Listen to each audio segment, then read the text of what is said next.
और हम ये देख रहे हैं कि दुनिया एक नई मल्टी पोलर वर्ल्ड ऑर्डर की तरफ जा रहा है। एक सिंगल कंट्री जिस तरह यूएसए डोमिनेंट थी, तो वो बदलता जा रहा है। तो इस विजिट को आप कैसे देखते हैं?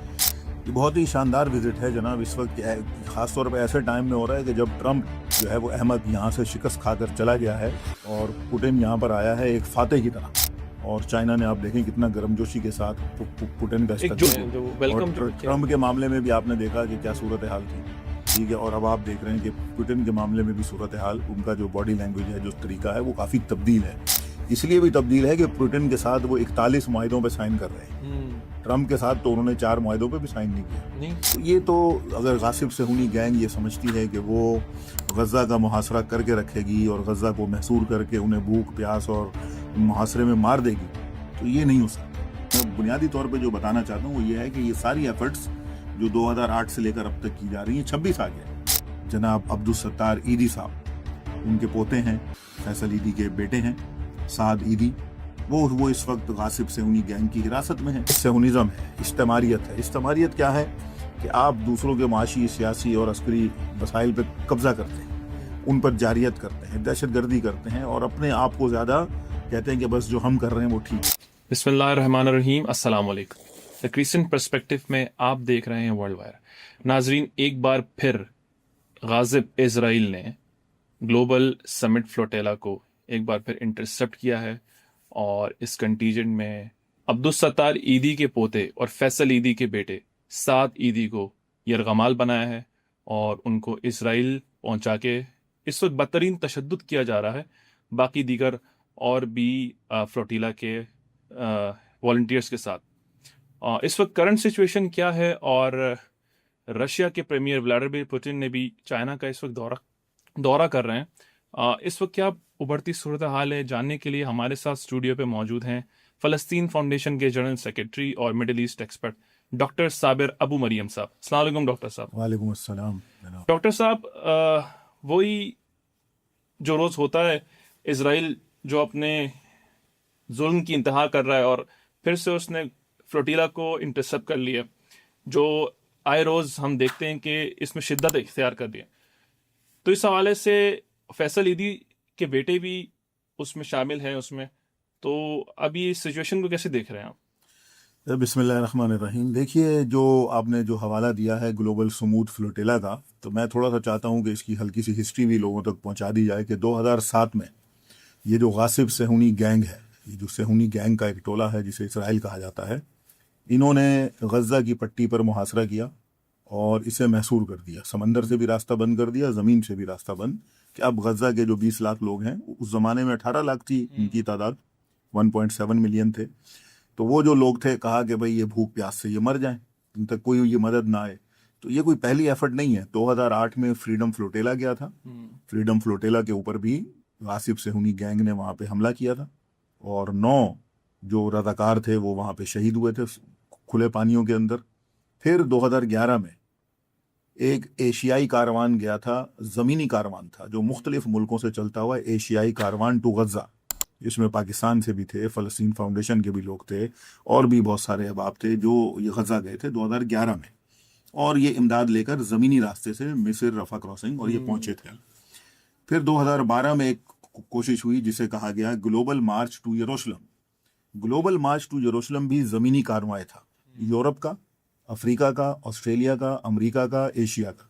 दुनिया के 6 बड़े बर्रे आज़म इस कॉन्वाय का हिस्सा थे और हर कोई अपने अपने मुल्कों से निकलकर एक पूरी प्लानिंग के साथ जमा हो रहा था। इसका प्लान ये था, 30 मार्च 2012 को मकबूजा फ़लस्तीन की 4 सरहदों पर, उर्दन से, शाम से, लबनान से, ये मिस्र से, फ़लस्तीन दाखिल होना है यरूशलेम, यानी ग्लोबल मार्च टू अल-कुद्स, फ़लस्तीन की आज़ादी का ये मार्च था। और 30 मार्च को 2012 के दिन हज़ारों इंसानी हकूक़ के अरकान अमेरिका से, अफ्रीका से, ऑस्ट्रेलिया से, एशिया से, सब वहाँ पे जमा थे, 4 सरहदों पे जमा थे। बहुत बड़ी कोशिश थी और इसी तरह इसराइल ने गोलियां चलाईं, कई फ़लस्तीनी शहीद हुए, कई एक्टिविस्ट ज़ख्मी हुए। ये सेहूनी गैंग ने ये सारा काम किया। फिर आपने पिछले दिनों सुना 2025 के आखिरी अयाम में ग्लोबल स्मूथ फ्लोटेला फर्स्ट गया था, फिर 2 गया और अब ये एक और गया है। तो ये तो अगर गासिब सेहूनी गैंग ये समझती है कि वो गज़ा का मुहासरा करके रखेगी और गज़ा को महसूर करके उन्हें भूख प्यास और मुहासरे में मार देगी, तो ये नहीं हो सकता। 7 अक्टूबर के बाद अभी दुनिया बदल गई है। तूफान अक्सा ने पूरा डायनामिक चेंज कर दिया है। दुनिया के अंदर बेदारी है। ये यूरोपियन लोग हैं, ये दुनिया भर के लोग हैं जो निकल कर आए हैं, जो गज़ा का मुहासरा तोड़ना चाहते हैं। मैं बुनियादी तौर पे जो बताना चाहता हूँ वो ये है कि ये सारी एफर्ट्स जो 2008 से लेकर अब तक की जा रही हैं, 26 आ गया, ये गज़ा के मुहासरे को तोड़ने के लिए 19 साला मुहासरा है। तो अब जो कुछ वहाँ पे हो रहा है, जैसा आपने कहा भी कि हमारे बहुत ही प्यारे और बहुत ही जिसे कहना चाहिए कि मारूफ और बड़े खिदमतगुजार जनाब अब्दुल सत्तार ईदी साहब, उनके पोते हैं, फैसल ईदी के बेटे हैं साद ईदी, वो इस वक्त गासिब सेहूनी गैंग की हिरासत में हैं। उन्हें खुले पानियों के अंदर 3 दिन पहले उन्होंने यरगमाल बनाया है, अगवा किया है। ना सिर्फ वो हैं बल्कि और भी दर्जनों अरकान हैं। अभी वीडियोज आ गई हैं आपके सामने, आपने देखी हैं वो वीडियोज भी कि किस तरह वो गासिब सेहूनी वजीर बेन गवेर जो है वो जाके एंजॉय कर रहा है और उनको वहाँ पे वो मुर्गा बनाया हुआ है, उनको जो है ना उल्टा लिटाया हुआ है, उनको लाते मार रहा है, घूसे मार रहा है और उनकी तौहीन कर रहा है। तो ये मैं समझता हूँ कि सेहूनी गैंग के ये मजालिम, ये दहशतगर्दाना रवैया, ये कभी भी जो है वो यानी जो इंसानियत के जो काम करने वाले लोग हैं, इंसानियत को, कि उन्हें रोक नहीं सकता। तो मैं यही समझता हूँ कि जो भी है, ये इस वक्त साथ साहब भी गए हैं, तो इनकी फिलफौर इनको बाजियाब करवाना चाहिए। और दीगर ममालिक के जो अफराद वहाँ पे यरगमाल हैं, तमाम दुनिया की हुकूमतों की ये रिस्पॉन्सिबिलिटी है कि वो अपने अपने शहरियों को गासिब सेहूनी गैंग के चुंगल से निजात दिलाएं। पाकिस्तान क्योंकि इसराइल को तस्लीम नहीं करता, इस सेहूनी गैंग को हम नाजायज़ रियासत समझते हैं, तो इसीलिए पाकिस्तान ये कर सकता है कि वो अक़वाम मुत्तहिदा के ज़रिए या किसी और चैनल के ज़रिए इनडायरेक्टली बिलवास्ता तौर से पहले सेनेटर मुश्ताक को भी इस तरह से तो वो ये कर सकता है कि वो अपने बंदे को बाजियाब करवा सकता है और हमें करवाना चाहिए और हम करवाएंगे। अगर खुदा न खास्ता अगर सेहूनी गैंग ने हमारे पाकिस्तानी शहरी को नुकसान पहुंचाया तो ये सेहूनियों के लिए अच्छा नहीं है। ये समुद्र फ्लोटेला वाले हैं, ये लोग तो इमदाद लेकर जा रहे हैं और इसराइल समझ रहा है कि इस तरह इंटरसेप्ट करके और बीच पानियों में जो इंटरनेशनल वाटर्स हैं जहां हर किसी का हक है आने जाने का, तो ये समझता है कि ये कारवान रुक जाएगा। लेकिन हम देखते हैं 2025 के बाद ये और बढ़ता गया है और एक नहीं यक्का दीगर और भी फ्लोटिलाज इस तरह आते रहे हैं। तो क्या इसराइल इन को डरा सकता है इस तरह करके? मैंने पहले ही कहा है कि ये 2008 से ये काफिले जा रहे हैं और अभी जाएंगे और आगे जाएंगे। मैंने लास्ट एक पॉडकास्ट में भी शायद आपसे कहा था या किसी और से कहा था कि ये ना पहली कोशिश है ना आखिरी है, मजीद फ्लोटेलाज जाएंगे, मजीद जाएंगे और जा रहे हैं और जा रहे हैं। और आज फिर कह रहा हूं कि ये मजीद जाने वाले हैं। एक एक वक्त में 1000 किश्तियां भी जाएंगी, कौन रोकेगा? ये नहीं रुक सकती। और फिर दूसरी बात देखें, ये गजा जा रहे हैं, ये कोई इसराइल तो नहीं जा रहे, ठीक है ना? ये जा रहे हैं वो गजा फलस्तीनियों का इलाका है, फलस्तीन है, उनको कोई तकलीफ नहीं है आने में। तो भाई आप तो वैसे ही काबिज हैं, आप तो गैंग हैं, आपने तो पहले ही वहां पे अपना जो है ना वो नाजायज कब्जा किया हुआ है। तो हर लिहाज से ये नाकाबिले कबूल है।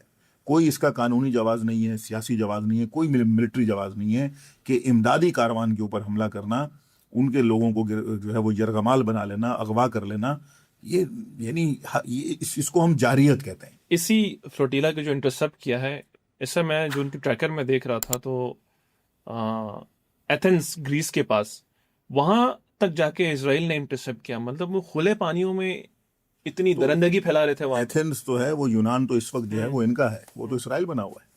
वहां पे तो इनकी जो है ना फौजी बेसिस हैं, सेहूनी गैंग की। इसी तरह वो कब्रस में, साइप्रस में इनकी जो है ना वो बेसिस हैं। ये साइप्रस हो या ग्रीक हो, ये अगर इस वक्त गासिब सेहूनी गैंग को जगह दे रहे हैं, ये पछताएंगे कल को। इनका अंजाम भी वो बहुत ही वो बुरा होने वाला है। क्योंकि इस वक्त जो ये सारा कुछ आप देख रहे हैं कि साइप्रस और ये जो आपने ग्रीस का जिक्र किया है, ये इसलिए भी हो रहा है कि इस 7 अक्टूबर के बाद इनकी बहुत बड़ी माइग्रेशन जो है वो इन दोनों मुल्कों में हुई है। तो ऐसा लगता है कि एक नया इसराइल जो है वो वहां बनेगा। साइप्रस में तो कुछ ज्यादा ही बिल्कुल। तो ये अगर वहां पे वो बन जाए इसराइल तो ये बहुत अच्छा है। साइप्रस में बन जाए, हमें क्या है, यहाँ से तो निकले। तो वो बाद में देखेंगे फिर, तो जब उनके ऊपर आग टूटेगी मुसीबत तो फिर उनको समझ आएगा। अच्छा, एक इन्वेस्टमेंट तो यूएई में भी कर रहे हैं लोग। बिल्कुल, वो तो मुसलमानों का इसराइल है। जो यूएई के अंदर है वो मुसलमान सेहूनियों का इसराइल है। वो तो खैर अलग मामला है कि जो इन्वेस्टमेंट यूएई में हो रही है और जो कुछ वहां पे किया जा रहा है, तो उसके लिए तो हम यही कहते हैं कि ये जो मुसलमान सेहूनिज्म है जो दूसरों के वसाइल पे कब्जा, यानी सयोनिज्म क्या है, इस्तेमारियत क्या है, असल जंग क्या है। कोई यहूदियत से तो जंग नहीं है, कोई ईसाइयत से तो जंग नहीं ये लोग है। नारा ये लगाते हैं ये एंटीसेमिटिज्म ये है और सयोनिज्म है, यहूदियों के कोई खिलाफ है, एंटीसेमिटिज्म, बिल्कुल। कोई यहूदियत के खिलाफ नहीं है। फलस्तीन के हक में बात करना, इसका हरगिज ये मतलब नहीं है कि आप यहूद मुखालिफ है। फलस्तीनियों की बात करना, लबनान की बात करना, मजलूमों की बात करना, इसका मतलब है इंसानियत की बात करना। ये सयोनिज्म है, इस्तेमारियत है। इस्तेमारियत क्या है कि आप दूसरों के माशी, सियासी और अस्करी वसाइल पे कब्जा करते हैं, उन पर जारियत करते हैं, दहशतगर्दी करते हैं, और अपने आप को ज्यादा कहते हैं कि बस जो हम कर रहे हैं वो ठीक है, चाहे हम कत्ल करें, चाहे हम जो भी करें। ये सयोनिज्म है। ये उन यहूदियों में भी है जिन्होंने फलस्तीन पर ये गासिब सेहूनी गैंग का टोला बिठाया है इसराइल की शक्ल में, और ये मुसलमानों में भी है, ये मसीहियों में भी है। तो मुसलमान सेहूनी जो है, अगर आपको देखना है तो वो अरब अमारात है। दुनिया के हालात बदलने डॉक्टर साहब। आज प्रेसिडेंट पुतिन रशिया के चाइना में बीजिंग में शी जिनपिंग के साथ, वहाँ के जो प्रेसिडेंट है, प्रीमियर, उनसे मुलाकात कर रहे हैं, और आपस में दोनों कंट्रीज के टाइज भी बड़े मजबूत हो रहे हैं। और हम ये देख रहे हैं कि दुनिया एक नई मल्टी पोलर वर्ल्ड ऑर्डर की तरफ जा रहा है। एक सिंगल कंट्री जिस तरह यूएसए डोमिनेंट थी, तो वो बदलता जा रहा है। तो इस विजिट को आप कैसे देखते हैं? ये बहुत ही शानदार विजिट है जनाब। इस वक्त खास तौर पे ऐसे टाइम में हो रहा है कि जब ट्रम्प जो है वो अहमद यहाँ से शिकस्त खाकर चला गया है, और पुतिन यहाँ पर आया है एक फातेह की तरह।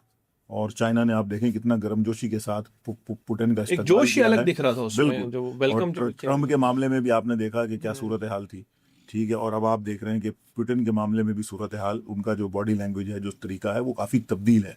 इसलिए भी तब्दील है कि पुतिन के साथ वो 41 मुआहिदों पे साइन कर रहे हैं। ट्रम्प के साथ तो उन्होंने 4 मुआहिदों पे भी साइन नहीं किया। नहीं की। वो ट्रम्प अपने साथ जो बड़े बड़े बिलीनियर्स लाया था, किसी एक से भी शी ठीक है, जिनपिंग ने वो तो मीटिंग नहीं की। मुलाकात ही करने से इनकार करते हैं, उनका पैसा तो मिलता ही नहीं इनको। सारे तो उसमें आप से एक देखिए, ट्रिलियनेयर भी बनने वाला है, वो ठीक है उससे ना। भी तो मुलाकात। फिर ये सारे इशारे हैं जो बता रहे हैं कि जो आपने कहा कि मल्टीपोलर से भी शायद नीचे चली गई है बात। देखिए, दुनिया पहले मल्टीपोलर थी, फिर बायपोलर हो गई, 91 में यूनिपोलर हो गई, फिर अब इस वक्त जो दुनिया है वो रीजनल है, रीजनल पोलर सिस्टम है।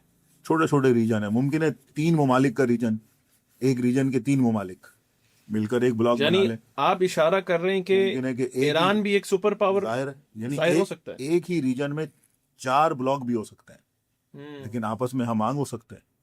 ईरान उनमें एक है जिसका आपने इशारा किया है कि ईरान इसलिए भी सुपर पावर हो सकता है कि मैं पहले भी कई बार कह चुका हूं कि पावर की डेफिनेशन है कि टू इन्फ्लुएंस अदर्स। तो अमेरिका की पावर की डेफिनेशन तो खत्म हो गई है, उसने कहाँ इन्फ्लुएंस किया। ईरान का रेजिम बाकी, ईरान की सारी जो है ना टेक्नोलॉजी, हर चीज़, नेवी, एयरफोर्स, हर चीज़ बाकी है। ईरान खड़ा हुआ है 70-80 दिन से, वो हमने जंग लड़ रहा है। 40 दिन की जंग नहीं है, 70-80 दिन की जंग है, जो अब तक 80 दिन हो चुके हैं। तो खुलासा ये है कि ईरान, चाइना, रशिया, पाकिस्तान उसमें बड़ा गेम प्लेयर है। पाकिस्तान का जो किरदार है वो नाकाबिले फरामोश है कि इस वक्त भी जो कोशिशें हो रही हैं एक रेजोल्यूशन लाने की, वो यकीनन मैं कहता हूं कि उसके लिए दुआ करनी चाहिए कि पाकिस्तान उसमें कामयाब हो जाए। क्योंकि पाकिस्तान अगर कामयाब होता है तो फिर अमेरिका की बालादस्ती से भी हमारी जान छूटेगी कि हम फिर कहेंगे भाई हमने तुम्हें बचाया, हो कौन तुम किस चीज के सुपर पावर, हमें ब्लैकमेल करते हो, हमने तुम्हें बचाया, ठीक है, वरना तुम ये मर रहे थे वहां पे अपना उर्मुस के अंदर। तो ये पाकिस्तान के लिए हम दुआ करते हैं कि ये भी इसके अंदर जो है वो कामयाब हो जाए। तो पाकिस्तान बिल्कुल एक, यानी यही एक ही वो रीजन उठा लेना आप, ये साउथ एशिया, चाइना, पाकिस्तान, इसी तरह ईरान आ जाएगा इसमें, ये वेस्ट एशिया में, फिर दूसरी तरफ ये रशिया आ जाएगा, और तो शुमाली कोरिया बैठा हुआ उस तरफ। तो ये सारे मिलकर ये बना सकते हैं। और ब्रिक्स, मैं बारहा कहता हूं कि ब्रिक्स उसकी एक बहुत जदीद मिसाल है कि जिसमें दुनिया के कई ममालिक, कई खित्तों से जिसका हिस्सा है वो यही है। यानी मल्टीपोलर से भी बात आगे जा रही है।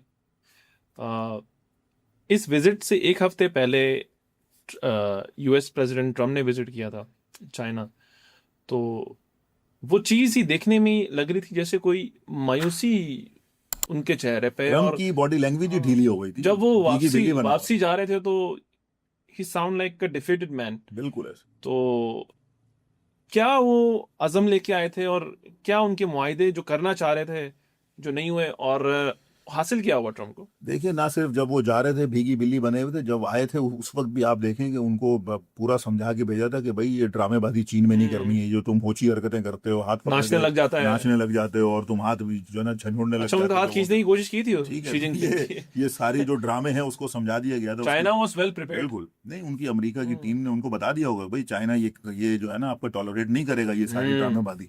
तो आप देखें वो कैसे आया है, बिल्कुल बुझा हुआ है, एक भीगी बिल्ली चूहे की तरह।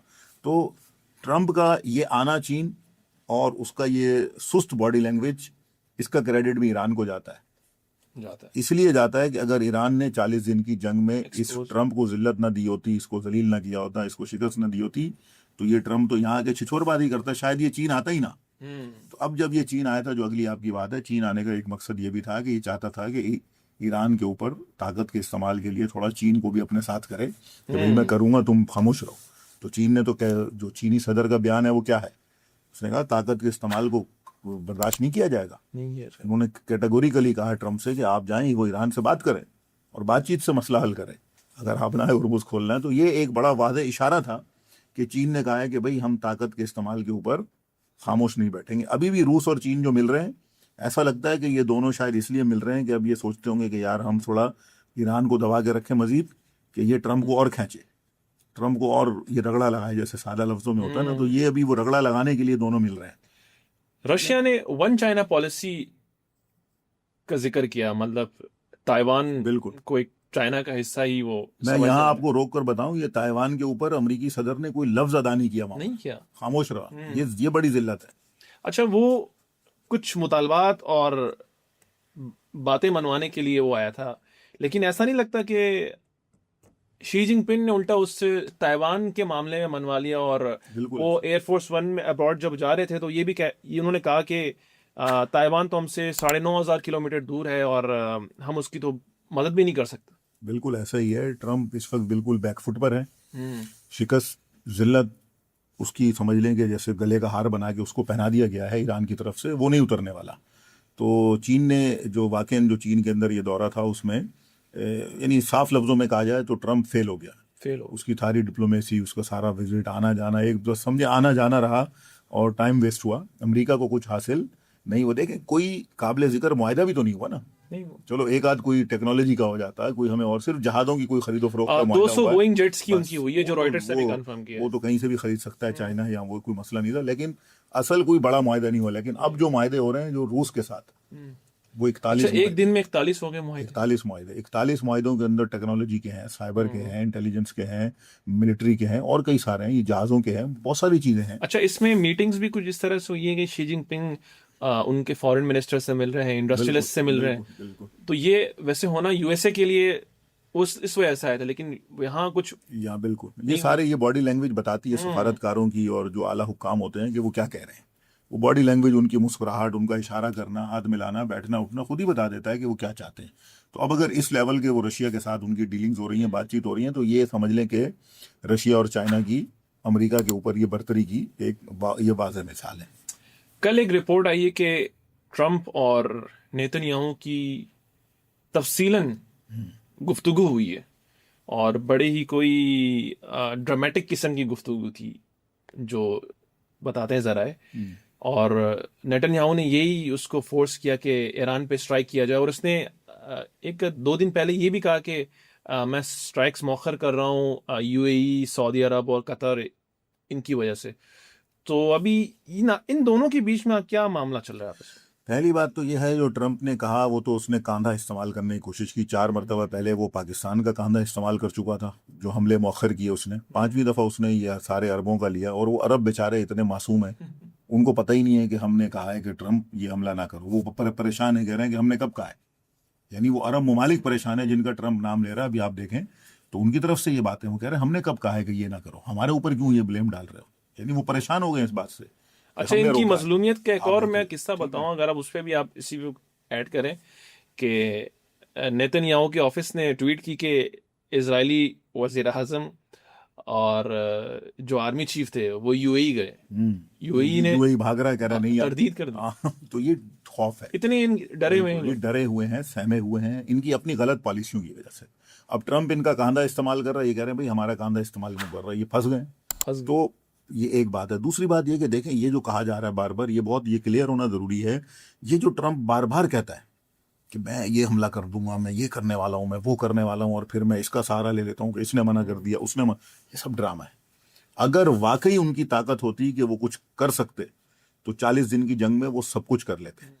चीन और चाइना और वो रशिया में ये बात हो रही है। जब अब्बास अराक्ची चाइना और वो रशिया गए तो उन्होंने इनको कहा कि ये दूसरी जंग अजीम के बाद बड़ा हमला था जो ईरान में हुआ है। बिल्कुल ठीक है, ये चाइना और वो रशिया की ये फाइंडिंग है।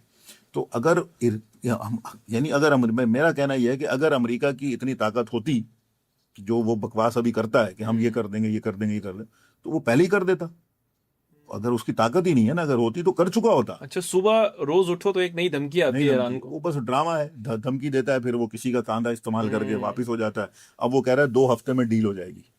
ये हफ्ता आ ही नहीं रहा। 2 हफ्ते पता नहीं कब आएंगे। नहीं करते करते ये ऐसा है कि वो खुद ही एक तरीके से, मुझे ऐसा लगता है कि उसने खुद शिकस्त को तस्लीम कर लिया, जिल्लत को तस्लीम कर लिया, और खामोशी से अब वो स्लो स्लो इस मैटर से अपने आप को निकालना चाहता है किसी तरह से। तो उसको रास्ता नहीं मिल रहा है। एक वे आउट अगर मिल जाए उसे तो मुमकिन है वो फौरन वहां से बाहर निकले। वो ऐसे ही किसी की मौके की और तलाश में। जी बिल्कुल। और अभी जो मेरी इतलात है, वहां पे सेनेट के अंदर 47 जो सेनेटर्स हैं उन्होंने मुत्तफिका तौर पे करारदाद ये पेश कर दी है कि हम जो है ना, अमरीकी सदर को ये इख्तियार नहीं है कि वो ईरान पर जंग का फैसला करे। अब ये कांग्रेस में जाएगी बात, कांग्रेसमैन देखेंगे कि अब वो उसकी मंजूरी देते हैं या नहीं देते, क्योंकि वहाँ कांग्रेस के अंदर ट्रंप को वीटो का राइट हासिल है। अच्छा, अगर उसने प्रेसिडेंट हाँ ऑफ स्टेट को। उसके पास तो देखिए, प्रेसिडेंट तो बहुत ही वहाँ पे जो उनका आइन है उस पर कभी आप बात करें तो आइन के मुताबिक तो वो प्रेसिडेंट वहाँ का सब कुछ है। तो अगर कांग्रेस में वो वीटो करता है और उसको मुखालफत मिलती है तो ये भी इस बात की निशानी होगी कि सियासी भूचाल है, अंदर इख्तलाफात है सियासी। इस करारदाद का आ जाना ही इस बात की निशानदेही करता है कि रिपब्लिकन और डेमोक्रेट्स दोनों इस बात पर मुत्तफिक हैं कि ट्रंप को जंग नहीं करने देनी चाहिए। ठीक है ना, तो ये एक मसला है। तो ये मसला सामने आ रहा है। तो सियासी तौर पर तो वहाँ खल्फशार है, जबकि ईरान में इत्तेहाद है। ठीक है, वो मिलिट्री तौर पे भी उनकी फौज परेशान है। ईरान की फौज तो परेशान नहीं है, वो तो खातिमुल अंबिया ब्रिगेड उनकी रोजाना स्टेटमेंट दे रही होती है। अमरीकी तो परेशान है। अमरीकी तो अपनी जो है ना, अब उनकी आप देखिए कि उनके अपने इदारे रिपोर्ट्स दे रहे हैं कि 39 जहाज हमारे जो है ना मार दिए ईरान ने, ये कर दिया, फलां कर दिया। कितना नुकसान हुआ। कुवैत पे जो अटैक हुआ था, जो ईरानी F-5 जंगी हथियारों ने किया था, उसकी फुटेजेस अब सामने आ रही हैं कि कितना बड़ा कुवैत के अंदर जो अमेरिकी फौजी 1970s के जहाज ने ठीक है एक मॉडर्न उसको सारा सिस्टम को तबाह बर्बाद कर दी उनकी बेस को। उसके तो अब चीजें आ रही, कई अरब डॉलर का नुकसान हुआ है। तो इस लिहाज से तो अमेरिका बिल्कुल जिसे कहना चाहिए कि किसी पोजीशन में नहीं है इस वक्त। अभी मैं AFP की न्यूज़ पढ़ रहा था, तो उसमें एक लीड थी, ब्रेकिंग न्यूज़ थी कि नेतन्याहू पार्लियामेंट डिसॉल्व कर रहा है, और इसने जो करारदाद इसकी पार्टी ने जो पेश की केनेसेट में, जो उनकी पार्लियामेंट है, तो वहाँ 120 में से 110 लोगों ने इसके अप्रूवल दी है कि मतलब पार्लियामेंट डिसॉल्व कर रहा है, हुकूमत डिसॉल्व होके दोबारा इजराइल में, गाज़िब इजराइल में इलेक्शंस होने वाले हैं। तो ये किस चीज़ की निशानदही करते हैं? ये भी देखिए सियासी दबाव है। जब से 7 अक्टूबर का वाकया है, वो उसके अंदर जो शिद्दत आई है उनके जराइम में, सेहूनी गैंग की जो बदमाशी में, दहशतगर्दी में, उसकी एक वजह ये थी कि उनकी अपनी शिकस्त देखें, फौजी शिकस्त थी उस दिन, इंटेलिजेंस फेलियर था, फौजी फेलियर था, सारा वहाँ फेलियर था। 4 घंटे तक उनकी रियासत जो नाजायज़ है, जो एक सिलसिला है, वो तहस नहस हो गई। वो कैसे जवाब देंगे? तो उस जवाब को ना देने के लिए उन्होंने 70,000 80,000 लोगों को मारा। लबनान में जेनोसाइड किया, अभी भी कर रहे हैं। तो अब वो सारा जेनोसाइड भी काम नहीं आ रहा। अब गले पड़ गई है कहानी। अंदर से इख्तलाफात हैं, आवाज़ें उठ रही हैं। जो वहाँ शिद्दत पसंद, जो ये रिलीजियस जो ज़ायनिस्ट हैं वहाँ पे, जो ख़तरनाक किस्म के, जिनका वहाँ पर ये उनको एक इम्यूनिटी दी गई है कि वो क्या है कि उनको फौज में उनको काम नहीं करना है। वो एक टोला है, उसका खास एक नाम है, मेरे जहन से भी निकल गया। वो टोला इस वक्त मुखालफत कर रहा है। तो नेतन्याहू को इस वक्त कोई रास्ता नहीं है उसके पास। तो वो चाहता है कि पार्लियामेंट ख़त्म करके अब नए इलेक्शन की तरफ चला जाए, इससे पहले कि इसका मुहासबा कर दिया जाए, इसे अदालत के कटहरे में लाया जाए। इसकी कहते हैं कि 88th हियरिंग थी इसकी कोर्ट में, जो मतलब ऐसा क्या है कि जो करप्शन नहीं हो पा रही है। करप्शन की केसेस हैं, कई सारे और मसाइल हैं। ये जो वॉर वाले मसाइल हैं ये उसके अंदर शामिल हैं। तो ये नहीं हो पा रहे, तो उसको खतरा है कि मैं वहां गया तो मुझे फांसी भी हो सकती है, मेरी हुकूमत को यानी उसे नाअहल कर दिया तो आइंदा इलेक्शन भी नहीं लड़ सकता। तो वो भी क्याओस चाहता है, या तो इंटरनल क्याओस या बैरूनी, जो आपने कहा कि उसने अमरीकी सदर से बात की, ये हमेशा से वो कर रहा है। वो अमरीकी जितने भी सुदूर आए हैं वो सबको वर्क, जॉन बोल्टन ने तो बड़े वादे तौर पे टीवी इंटरव्यू पे कहा, उसने कहा कि जितने भी अमरीकी सदूर अब तक आते रहे हैं उसको ये गासिब सेहूनी गैंग हमेशा से पिन करती रही है कि ईरान को ईरान को मारो, ईरान को मारो। तो अब इन्होंने वो कामयाब हो गए अमेरिका के जरिए हमला कराने में। तो क्या कामयाब हुए, उल्टा वो सारी कैलकुलेशन खराब हो गई। हमला करवाने में तो कामयाब हो गया कि हमला हो गया, लेकिन हमले के बाद क्या हुआ, सारा कुछ कैलकुलेशन शुरू उन्होंने किया था लेकिन रोक नहीं पाए रोक नहीं पाए। तो अब इसराइल जो है, ये गासिब टोला जो है, इसके पास अब कोई चारा बाकी नहीं बचा है। इसके अंदर इख्तलाफ है। देखें, एक इसका मसला आया हुआ है फौजी बहरान का, फौजी बहुत सेहूनियों का। लबनान में इनको मार पड़ रही है, वहां पे जो एफपीवी ड्रोन है वो इस वक्त और जो ऑप्टिक ड्रोन कितना मशहूर हो गया। वो एफपीवी ड्रोन छोटा सा ड्रोन है जिसने इन सेहूनी गैंग की जिंदगी अदाब कर दी है। वो अब ये परेशान है। इसी तरह अब इनकी फौज का जो बजट है, मैं आपको बताऊं, 2026 अभी आधा हुआ है। सालाना बजट पूरे साल का खत्म हो चुका है इसराइल। अब फौज परेशान है। फौज ने खत लिखा है सियासत को, सियासतदानों को, सही कहा है उनको कि भाई हमारा ये बजट अप्रूव करो, हंगामी बजट लाओ। अब कहाँ से लाएं हंगामी बजट, पैसे हो तो लाएं। अब अगर बजट नहीं मिलता है फौज को, तो फौज में पहले वो नफ्सियाती मसला था, नफ्सियाती बीमारियां उरूज पर थी। इनके अंदर जो रेप और ये वाले इश्यूज थे फौजियों के, वो बहुत ज्यादा थे। अब जो है वो क्या नाम है, ये भर्तियों के इश्यूज थे कि फौज में कोई आ नहीं रहा, लोग था जाना नहीं चाह रहे थे।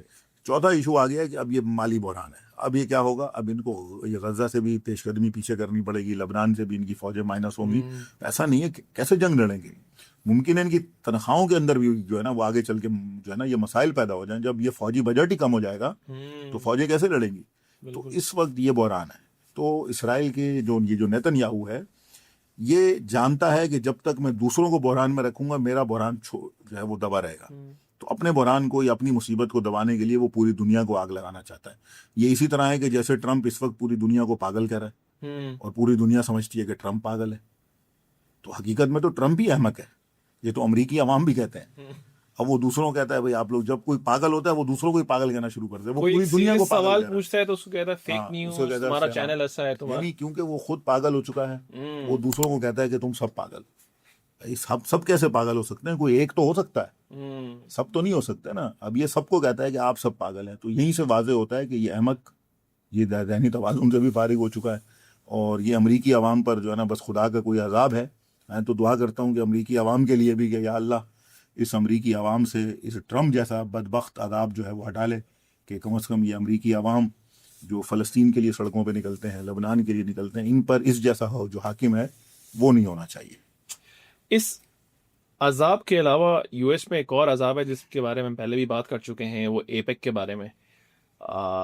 कल ही इलेक्शंस हुए हैं केंटकी में, जिसमें थॉमस मैसी रिपब्लिकन के रिप्रेजेंटेटिव हैं, जिनकी भारी अक्सरियत थी। और इसराइल के ख़िलाफ़ जो एक आवाज़ उठाई है उन्होंने सहयूनियों के ख़िलाफ़, हालांकि वो यूएस सिटीज़न हैं और एक मागा है, मेक अमेरिका ग्रेट अगेन, उसी कैंपेन में है।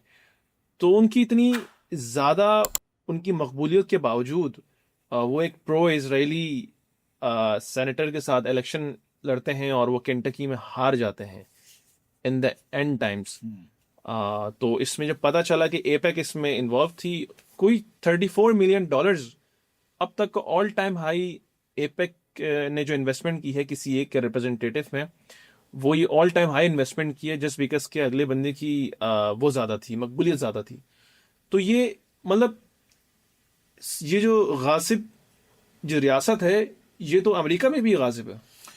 बिल्कुल ऐसा ही है। जो एपेक, जो AIPAC के वहाँ पर है, क्या नाम है, American Israel public affair committee, जो अमेरिका में है, इसका बुनियादी मकसद ही अमेरिकन की सियासत के अंदर इंटरफेरेंस करना है, इन्फ्लुएंस करना है। उस इन्फ्लुएंस को ये कैसे करते हैं, इसी तरह करते हैं जो कैंडिडेट्स हैं उनकी कैंपेन्स चलाते हैं, उनके ऊपर फंडिंग करते हैं, उनके ऊपर पैसा खर्च। क्योंकि देखें ये सरमायादाराना निज़ाम तो बहुत थोड़ा सा है ना, थोड़े से लोग हैं दुनिया के जो पूरी दुनिया के सरमाए पे काबिज हैं। यही सेहूनियत है, यही इस्तेमारियत है। इस्तेमारियत की बिगड़ी हुई शक्ल सेहूनिज़म है। तो अब ये जो सेहूनिज़म कह लें या इस्तेमारियत कह लें, एक ही बात है। तो इन्होंने क्या किया है कि जब इनके पास ये सारे सरमाया, ये सारी चीज़ें हैं, तो ये इसे अपने उस मफाद के लिए इस्तेमाल करते हैं कि जिसके लिए ये अपने इसराइल की कौमी सलामती को सिक्योर करते हैं। यानी अब मैं आपको बताऊं कि अमेरिका और इस गासिब सेहूनी गैंग के 75 साल अगर आप गठजोड़ को पढ़ें, मैंने एक आर्टिकल लिखा है इस पे, 4 हिस्सों में है। तो ग्रेजुअली शुरू में अमेरिका ने इनको कोई फौजी मदद नहीं दी, दरमियान में आकर हल्की फुल्की दी, आगे आकर तेज कर दी, फिर थोड़ा सा आगे आकर इनको बड़े स्ट्रेटेजिक मुआहदे किए, फिर जब आगे आ गए यानी 20 साल पुराने ज़माने में, तो यहाँ तक डेवलपमेंट होना शुरू हो गई पिछले 20 साल में कि American national security is equal to Israeli national security हो गई। इजराइल फर्स्ट हो गई ना। वो कहते हैं हम जो है ना वो अमेरिका फर्स्ट है, लेकिन असल में अब इसराइल की कौमी सलामती जो है वो अमेरिका की कौमी सलामती हो गई। तो जब ये मसला हो गया है तो फिर ये एपेक जो है, इसका मतलब है कि वो वहाँ पे कामयाब हो गई है इस लॉबी को करने में, अमेरिका की सियासत को अपने कंट्रोल में करके अपने हिसाब से चलाने के लिए, कि उन्होंने इसराइल की सलामती को अमेरिका की सलामती से मुत्तसिल कर दिया है। तो इसलिए अब वो $34 मिलियन खर्च करें या 340 मिलियन करें, वो कर सकते हैं। फर्क भी नहीं पड़ेगा। वो दुनिया का खून चूस के ये $34 मिलियन लाए, ये उनके कोई अपने कोई बाप दादा तो छोड़ के नहीं $34 मिलियन में कितनी हेल्थ केयर फैसिलिटीज और क्या क्या डेवलप ना, ये उन्होंने दुनिया का खून चूसा है, अफ्रीका का खून चूसा है, एशिया का खून चूसा है। ये खून चूस कर ये साढ़े 34 मिलियन या 340 मिलियन वो जितने भी खर्च करें वो कर सकते हैं। तो उन्होंने ये इस काम में उन्होंने कामयाबी कर ली है कि अमेरिका सियासत को यरगमाल बना लिया है।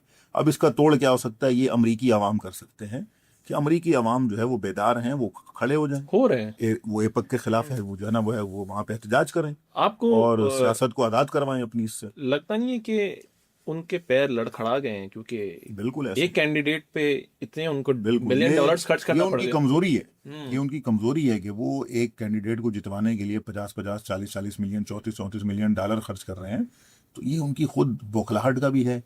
वो समझते हैं कि शायद पैसे से, सरमाए से, उन सारी चीज़ों से इसराइल को बचा लेंगे। इसराइल अब ये बचने वाला नहीं है। 7 अक्टूबर के बाद दुनिया बदल गई है, और ख़ासतौर पे ये ईरान जंग के बाद तो अभी नई दुनिया पैदा हो रही है। इस नई दुनिया में नया निज़ाम बन रहा है, नए तरीके पैदा हो रहे हैं, जिसमें यानी गासिब सेहूनी गैंग जैसी जो रियासतें हैं या इसराइल है, इनका कोई फ्यूचर अभी मुझे जो है वो जो ज़्यादा वो नज़र नहीं आता ज़्यादा देर तक। बहुत शुक्रिया डॉक्टर साहब। उम्मीद करते हैं कि रेजिस्टेंस और मजबूत होती रहे, बिल्कुल, और इंशाअल्लाह। इन गासिब का खात्मा हम अपने बिल्कुल देश में देखें। रेजिस्टेंस मजबूत है इंशाअल्लाह, फ़लस्तीन में, लबनान, यमन, हर जगह पर, और हमारी दुआएं उनके साथ हैं, हमारी नेक तमन्नाएं उनके साथ हैं। बहुत शुक्रिया डॉक्टर साहब। नाजरीन, ये अब तक की अपडेट्स थी। मजीद अपडेट्स के लिए देखते रहिए वर्ल्ड वाइड।